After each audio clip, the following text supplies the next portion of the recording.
महाभागवत महापुराण प्रथम भाग अष्टम स्कंद तथा एकादशोध्याय देवासुर संग्राम की समाप्ति। श्री शुक उवाच। अब हिंदी में अनुवाद। श्री शुकदेव जी कहते हैं, परीक्षित, परम पुरुष भगवान की अहेतुकी कृपा से देवताओं की घबराहट जाती रही। उनमें नवीन उत्साह का संचार हो गया।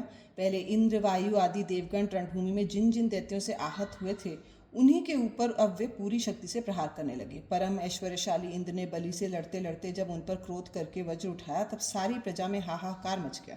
बलि अस्त्र शस्त्र से सुसज्जित होकर बड़े उत्साह से युद्ध भूमि में बड़ी निर्भयता से डटकर विचर रहे थे। उनको अपने सामने ही देखकर हाथ में वज्र लिए हुए इंद्र ने उनका तिरस्कार करके कहा, मूर्ख, जैसे नट बच्चों की आंखें बांध कर अपने जादू से उनका धन ऐंठ लेता है, वैसे ही तू माया की चालों से हम पर विजय प्राप्त करना चाहता है। तुझे पता नहीं कि हम लोग माया के स्वामी हैं, वह हमारा कुछ नहीं बिगाड़ सकती। जो मूर्ख माया के द्वारा स्वर्ग पर अधिकार करना चाहते हैं और उसको लांघ कर ऊपर के लोकों में भी धाक जमाना चाहते हैं, उन लुटेरे मूर्खों को मैं उनके पहले स्थान से भी नीचे पटक देता हूँ। ना समझ, तूने माया की बड़ी बड़ी चालें चली हैं। देख, आज मैं अपने 100 धार वाले वज्र से तेरा सिर धड़ से अलग किए देता हूँ। तू अपने भाई बंधुओं के साथ जो कुछ कर सकता हो करके देख ले। बलि ने कहा, इंद्र, जो लोग काल शक्ति की प्रेरणा से अपने कर्म के अनुसार युद्ध करते हैं उन्हें जीत या हार, यश या अपयश अथवा मृत्यु मिलती ही है। इसी से ज्ञानी जन इस जगत को काल के अधीन समझकर न तो विजय होने पर हर्ष फूल उठते हैं और ना तो अपकीर्ति, हार अथवा मृत्यु से शोक की ही वशीभूत होते हैं। तुम लोग इस तत्व से अनभिज्ञ हो। तुम लोग अपने को जय पराजय आदि का कारण कर्ता मानते हो, इसलिए महात्माओं की दृष्टि से तुम शोचनीय हो। हम तुम्हारे मर्मस्पर्शी वचनों को स्वीकार ही नहीं करते, फिर हमें दुख क्यों होने लगा। श्री शुकदेव जी कहते हैं, वीर बलि ने इंद्र को इस प्रकार फटकारा। बलि की फटकार से इंद्र कुछ झेप गया। तब तक वीरों का मान मर्दन करने वाले बलि ने अपने धनुष को कान तक खींच कर बहुत से बाण मारे। सत्यवादी देव शत्रु बलि ने इस प्रकार इंद्र का अत्यंत तिरस्कार किया। अब तो इंद्र अंकुश से मारे हुए हाथी की तरह और भी चिढ़ गए। बलि का आक्षेप वे सहन न कर सके। शत्रुघाती इंद्र ने बलि पर अपने अमोघ वज्र का प्रहार किया। उसकी चोट से बलि पंख कटे हुए पर्वत के समान अपने विमान के साथ पृथ्वी पर गिर पड़ा। बलि का एक बड़ा हितैषी और घनिष्ठ मित्र जंभासुर था। अपने मित्र के गिर जाने पर उनको मारने का बदला लेने के लिए वह इंद्र के सामने आ खड़ा हुआ। सिंह पर चढ़कर वह इंद्र के पास पहुंच गया और बड़े वेग से अपनी गदा उठाकर उनके जत्रुस्थान हंसली पर प्रहार किया। साथ ही उस महाबली ने ऐरावत पर भी एक गदा जमाई। गदा की चोट से ऐरावत को बड़ी पीड़ा हुई। उसने व्याकुलता से घुटने टेक दिए और फिर मूर्छित हो गया। उसी समय इंद्र का सारथी मातली 1000 घोड़ों से जुता हुआ रथ ले आया और शक्तिशाली इंद्र ऐरावत को छोड़कर तुरंत रथ पर सवार हो गया। दानव श्रेष्ठ जंभ ने रणभूमि में मातली के इस काम की बड़ी प्रशंसा की और मुस्कुराकर चमकता हुआ त्रिशूल उसके ऊपर चलाया। मातली ने धैर्य के साथ उस असह्य पीड़ा को सह लिया। तब इंद्र ने क्रोधित होकर अपने वज्र से जंभ का सिर काट डाला। देवर्षि नारद से जंभासुर की मृत्यु का समाचार जानकर उसके भाई बंधु नमुची, बल और पाक झटपट रणभूमि में आ पहुंचे। अपने कठोर और मनस्पर्शी वाणी से उन्होंने इंद्र को बहुत कुछ बुरा भला कहा और जैसे बादल पहाड़ पर मूसलाधार पानी बरसाते हैं वैसे ही उनके ऊपर बाणों की झड़ी लगा दी। बल ने बड़े हस्तला घाव से एक साथ ही 1000 बाण चलाकर इंद्र के 1000 घोड़ों को घायल कर दिया। पाक ने 100 बाणों से मातली को और 100 बाणों से रथ के एक एक अंग को छेद डाला। युद्ध भूमि में बड़ी अद्भुत घटना हुई कि एक ही बार इतने बाण उसने चढ़ाए और चलाए। नमुची ने बड़े बड़े 15 बाणों से, जिनमें सोने के पंख लगे हुए थे, इंद्र को मारा और युद्ध भूमि में वह जल से भरे बादल के समान गरजने लगा। जैसे वर्षा काल के बादल सूर्य को ढक लेते हैं, वैसे ही असुरों ने बाणों की वर्षा से इंद्र और उनके रथ तथा सारथी को भी चारों ओर से ढक दिया। इंद्र को न देखकर देवता और उनके अनुचर अत्यंत विह्वल होकर रोने चिल्लाने लगे। एक तो शत्रुओं ने उन्हें हरा दिया था और दूसरे अब उनका कोई सेनापति भी न रहा था।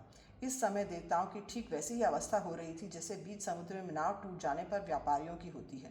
परंतु थोड़ी ही देर में शत्रुओं के बनाए हुए बाणों के पिंजर से घोड़े, रथ, ध्वजा और सारथी के साथ इंद्र निकल आए। जैसे प्रातःकाल सूर्य अपने किरणों से दिशा, आकाश और पृथ्वी को चमका देते हैं, वैसे ही इंद्र के तेज से सबके सब जगमगा उठे। वज्रधारी इंद्र ने देखा कि शत्रुओं ने रणभूमि में हमारी सेना को रौंद डाला है। तब उन्होंने बड़े क्रोध से शत्रुओं को मार डालने के लिए वज्र से आक्रमण किया। परीक्षित, उस 8 धार वाले पैने वज्र से उन दैत्यों के भाई बंधुओं को भी भयभीत करते हुए उन्होंने बल और पाक के सिर काट डाले।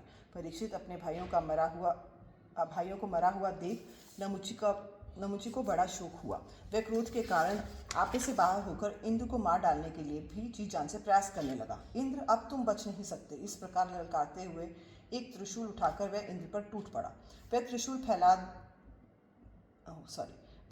फौलाद का बना हुआ था, सोने के आभूषणों से विभूषित था और उसमें घंटे लगे हुए थे।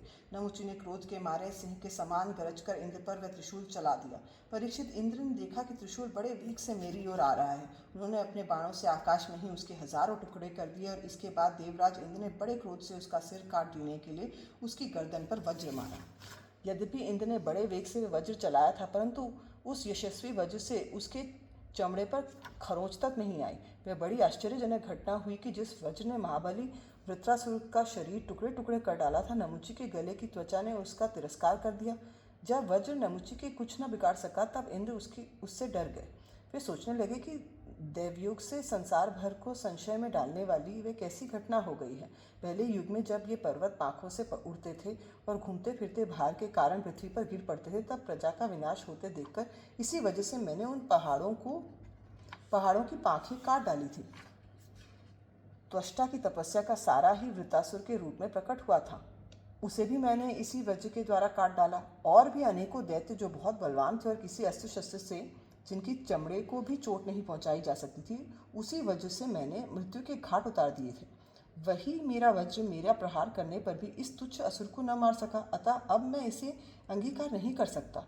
ये ब्रह्म तेज से बना है तो क्या हुआ, अब तो निकम्मा हो चुका है। इस प्रकार इंद्र विषाद करने लगे। उसी समय यह आकाशवाणी हुई, ये दानव न तो सूखी वस्तु से मर सकता है न गीली से। इसे मैं वर दे चुका हूँ कि सूखी या गीली वस्तु से तुम्हारी मृत्यु न होगी। इसलिए इंद्र, इस शत्रु को मारने के लिए अब तुम कोई दूसरा उपाय सोचो।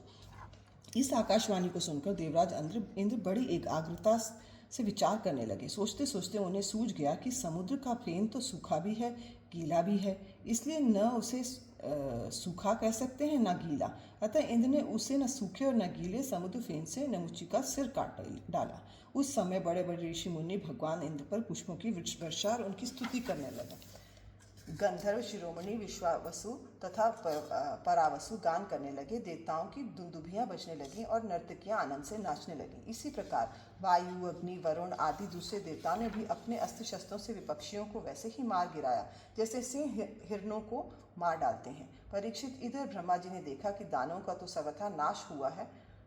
तब उन्होंने देवर्षि नारद को देवताओं के पास भेजा और नारद जी ने वहां जाकर देवताओं को लड़ने से रोक दिया। नारद जी ने कहा, देवताओं, भगवान की भुजाओं की छत्र छाया में रहकर आप लोगों ने अमृत प्राप्त कर लिया और लक्ष्मी जी ने भी अपनी कृपा कोर से आपकी अभिवृद्धि भी की है, इसलिए आप लोग अब लड़ाई बंद कर दें। श्री शुकदेव जी कहते हैं, देवताओं ने देवर्षि नारद की बात मानकर अपने क्रोध के वेग को शांत कर लिया और फिर वे सब के सब अपने लोक स्वर्ग को चल गए। अब उस समय देवताओं के अनुचर उनके यश का गान करने लगे। युद्ध में बचे हुए दैत्यों ने देवर्षि नारद की सम्मति से वज्र की चोट से मरे हुए बलि को लेकर अस्ताचल की यात्रा की।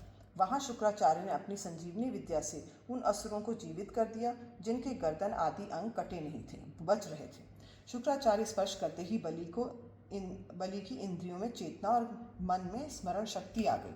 बलि ये बात समझते थे कि संसार में जीवन, मृत्यु, जय पराजय आदि उलटफेर होते ही रहते हैं, इसलिए पराजित होने पर भी उन्हें किसी प्रकार का खेद नहीं हुआ।